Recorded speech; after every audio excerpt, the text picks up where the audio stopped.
Bonjour à tous.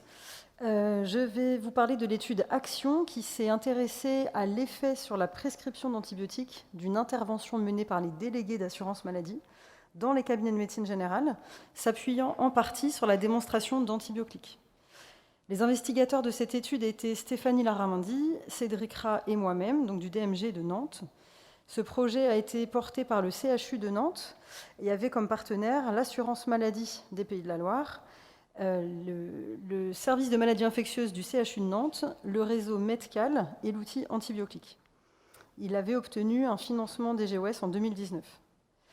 Je vais vous parler ici spécifiquement du partenariat avec l'assurance maladie et de la construction de l'intervention, parce que ça nous a paru particulièrement intéressant et probablement modélisant pour des projets futurs. Je n'ai pas de conflit d'intérêt à déclarer, en dehors du fait que je suis la coordinatrice d'Antibiotiques, outil lui-même indépendant de l'industrie pharmaceutique. L'objectif de cette étude donc était d'évaluer l'effet d'une intervention réalisée par les délégués d'assurance maladie auprès des médecins généralistes sur les volumes d'antibiotiques délivrés. L'intervention consistait en la visite du délégué au sein des cabinets des médecins.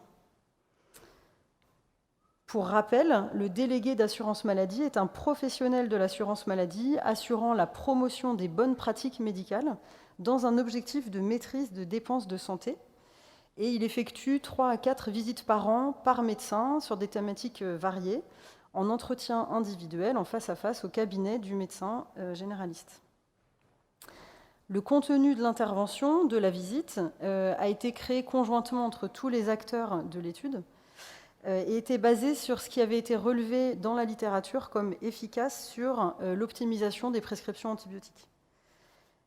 Et donc dans la visite, il y avait des messages sur l'antibiorésistance, une discussion sur les prescriptions individuelles du médecin via la rémunération sur objectif de santé publique, la ROSP, et puis une déconstruction sur les idées reçues. La population de l'étude était les médecins généralistes libéraux exerçant en Pays de la Loire, soit 5 départements, la Loire-Atlantique, la Vendée, le Maine-et-Loire, la Sarthe et la Mayenne, qui étaient en activité en avril 2019 et qui avaient vu au moins 100 patients sur l'année antérieure. Il s'agissait d'une étude prospective, randomisée contrôlée, en 3 bras que je vais vous détailler juste en dessous. La randomisation s'était faite sur les cabinets médicaux, c'est-à-dire qu'en fait, plusieurs médecins généralistes d'un même cabinet avaient tous la même intervention. Et puis, les données étaient issues du système national des données de santé des Pays de la Loire, et l'extraction était faite directement par l'assurance maladie et qui pouvait en garantir du coup l'anonymisation. Dans le bras 1, il y avait l'intervention, donc la visite du délégué d'assurance maladie, avec les messages dont on a parlé tout à l'heure, et la démonstration du site Antibiotiques, avec on mettait Antibiotiques comme favori sur l'ordinateur du médecin s'il était d'accord. Dans le bras 2, c'était la visite du délégué dans les cabinets, avec les messages qu'on a vus tout à l'heure, et la délivrance de fiches mémo papier autour de l'antibiothérapie. Et en fait, dans le bras 1 et dans le bras 2, le délégué parlait spécifiquement de l'angine et de la cystite pour mettre en valeur l'amoxicilline comme molécule prépondérante dans toutes les infections ORL. Et pour la cystite, en fait, c'était pour marquer la disparition des fluoroquinolones avec les nouvelles recommandations. Et puis dans le bras 3, c'était l'intervention du délégué sur une toute autre thématique, lombalgie, arrêt de travail ou autre. Le critère principal était le volume global d'antibiotiques délivrés en dose définie journalière, avec une belle faute d'orthographe, par médecin participant, au terme de 12 mois de suivi dans chacun des 3 bras. En fait, dans cette présentation, on souhaitait mettre en avant le partenariat à chaque étape avec l'assurance maladie, parce qu'en fait, leur implication, dès le début, a permis la construction vraiment conjointe du protocole, de s'assurer de la faisabilité du projet en amont, de construire la campagne des délégués d'assurance maladie, leur formation, ainsi que de se mettre d'accord sur les documents qu'on allait délivrer. Et puis sur les documents, en fait, je vous en parlais tout à l'heure, mais on s'est du coup appuyé sur les services de communication de l'assurance maladie.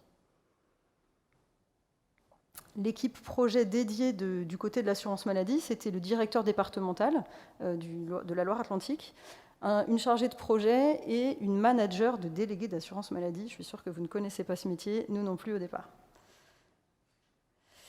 Le directeur départemental a été bien sûr essentiel en fait pour appuyer notre étude et puis surtout pour la prioriser parce que en fait nous notre étude elle s'est passée en 2019 et en 2019 cette année-là justement il devait y avoir une campagne nationale de l'assurance maladie sur toute la France qui allait porter sur la thématique des antibiotiques et donc du coup le directeur a dit ok on fait pas la campagne nationale dans notre région pour ne pas polluer le projet. Donc ça c'était déjà la première chose.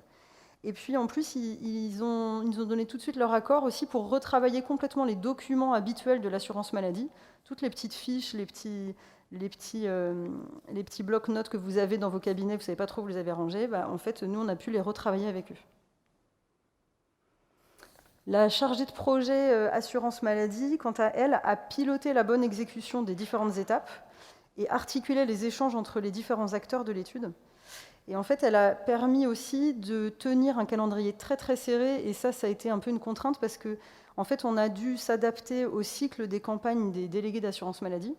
Et en fait, alors qu'on finalisait à peine le protocole fin mai 2019, il fallait déjà 15 jours plus tard qu'on forme les délégués en juin pour que fin août démarrent tout de suite les premières visites dans le cadre de notre étude.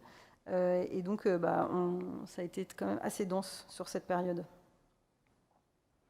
Et donc cette fameuse manager des délégués d'assurance maladie, en fait, elle nous a permis de comprendre qui étaient les délégués, comment ils étaient formés et comment ils s'appropriaient les messages de chaque campagne. Donc il faut comprendre qu'en fait, c'est une sorte de super commercial de l'assurance maladie et qui, tous les 3 mois, change de campagne et qui s'est approprié tous les messages à délivrer. Il n'est évidemment pas médecin, ce délégué. Et en fait, cette manager, elle nous a permis de travailler aussi sur tous les supports visuels. Et donc, on les a vraiment construits ensemble. Ici, l'antibiorésistance tous responsables, c'est l'aide visuelle. En fait, c'est quand le délégué vient dans vos cabinets, il a sa petite tablette et il vous montre un PowerPoint. Et du coup, on a travaillé ce document. À côté, vous avez donc une des fiches mémo qu'on a retravaillées aussi ensemble parce que nous, on voulait délivrer certains messages et mettre en valeur certains messages. Donc, on a vraiment eu carte blanche et l'assurance maladie mettait tout en belle forme. Et puis surtout, on a formé les délégués d'assurance maladie sur une journée entière, une quarantaine de délégués, avec des séances d'entraînement, et puis pour s'approprier la thématique, pour leur montrer comment utiliser Antibioclick, et puis surtout pour leur expliquer le protocole de recherche, parce qu'évidemment, il était très important qu'ils respectent bien le bras 1, le bras 2. C'était évidemment indispensable. Au total, en fait, cette étude a été innovante sur sa méthode et sa construction, et surtout a permis un recrutement très important de médecins généralistes à une échelle régionale. En effet, 2500 médecins généralistes ont été répartis dans les 3 bras, et en fait, quand on prend les bras 1 et le bras 2, c'est plus de 1600 médecins généralistes qui pouvaient bénéficier d'une intervention sur les antibiotiques.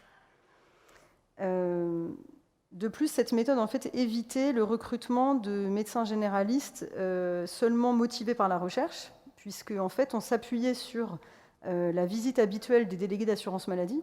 D'ailleurs, on n'en demandait pas forcément leur consentement, puisque en fait le médecin généraliste peut déjà refuser la visite du délégué d'assurance maladie. Et comme on s'appuyait sur leur pratique habituelle, on ne leur a pas demandé une permission supplémentaire.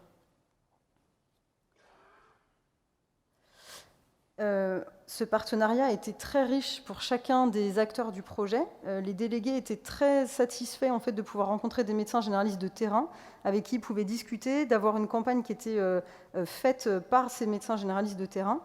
Nous, on a été aussi ravis de rencontrer ce métier qu'on connaissait quand même assez mal. Et puis, ce qui était quand même assez étonnant, c'est qu'on s'est rendu compte que l'assurance maladie n'avait jamais évalué l'intervention de ces délégués. Donc, il y a un champ des possibles assez important. Et puis, le fait que les délégués aient accès aux médecins généralistes dans le cabinet, en face à face, vraiment dans son environnement, nous a aussi paru très prometteur quant à des possibilités de recherche futures. Et puis, on peut souligner aussi que les données ont été disponibles rapidement, quelques mois après la fin du suivi, et que l'extraction des données est réalisée par l'assurance maladie, par ses services compétents, et donc ce qui fait une étude quand même assez confortable. Et donc, je suis désolée, je ne vais pas vous présenter les résultats, parce qu'en fait, ils ne sont pas finis, ils sont en cours de finalisation. On les aura au premier trimestre 2022. Donc, j'espère vous dire à l'année prochaine. Merci.